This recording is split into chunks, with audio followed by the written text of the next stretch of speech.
Welcome.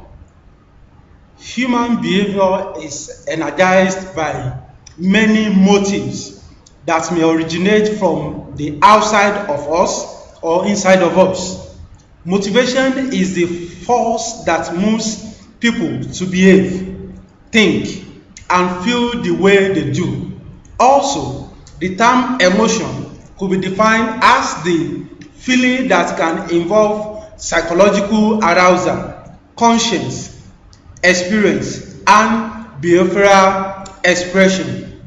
You are welcome to the topic motivation and emotion.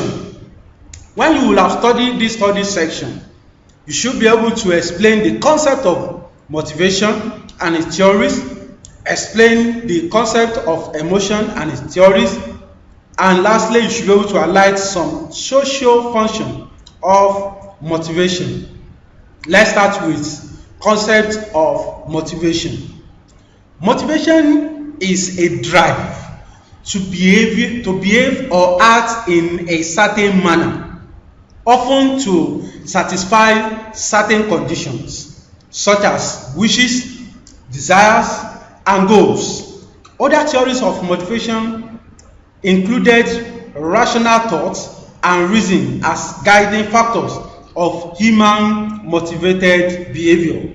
However, psychologists now believe that motivation may be rooted in basic impulses to optimize well-being, minimize physical pain, and maximize pleasure from specific physical needs such as eating, sleeping, resting, and sex.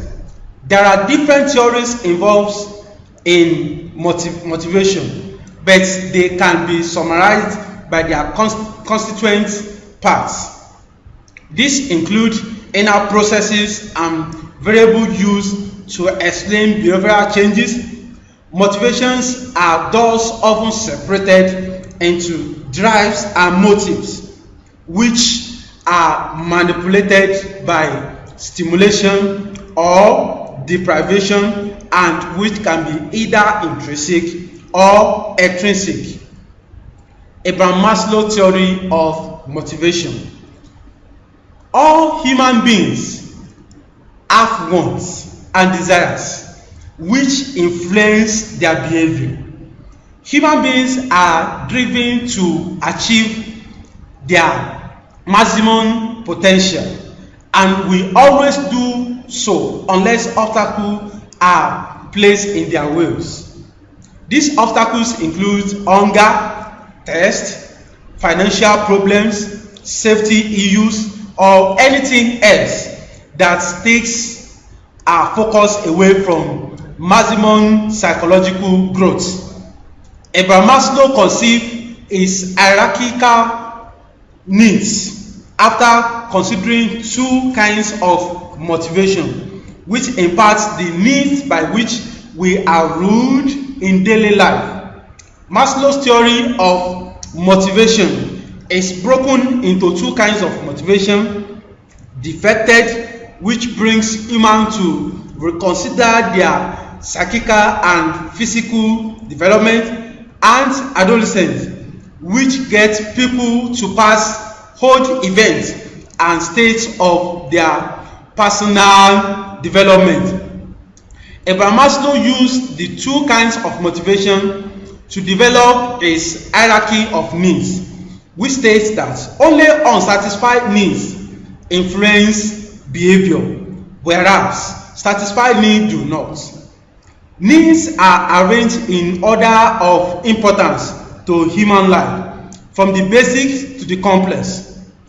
If lower needs are not satisfied, such as biological needs, then we are ruled by these needs until they are satisfied.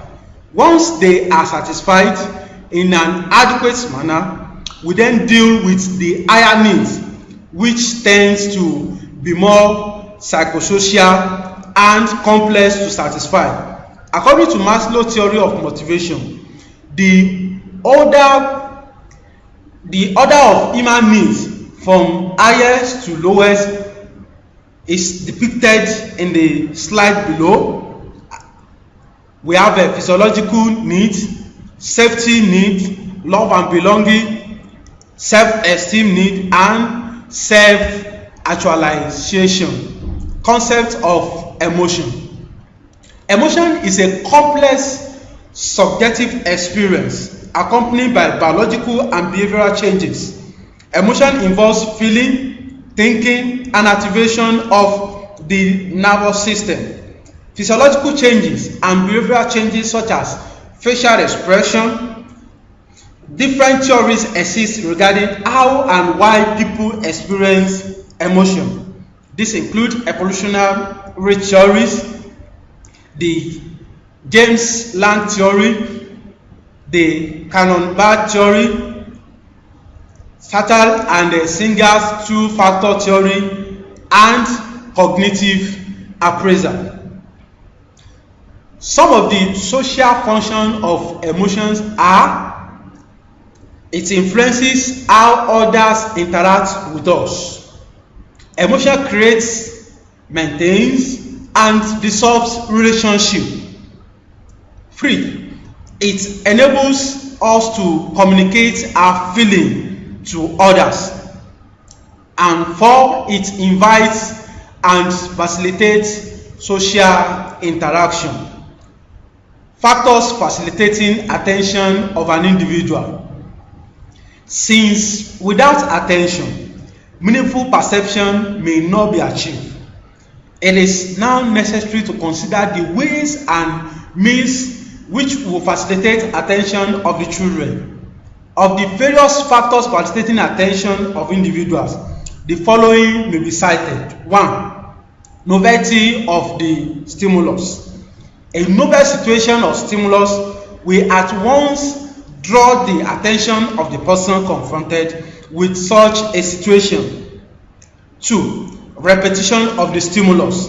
A stimulus word or sentence or figure will be attended to if the same is repeated frequently. Intensity of the stimulus. A high-pitched sound or a visual stimulus with a high intensity of illumination will be more attractive for attention than either a low-pitched sound or a less illuminated stimulus or visual stimulus. 4. Size of the stimulus. If the visual stimulus is large and clear, then it will facilitate attention of the onlooker. 5. Contrasting stimulus. If the stimuli appear in contrast with some other stimuli at the same time, then the contrasting features of the stimuli will very likely attract the attention of the subject. Thanks for listening. See you in the next class.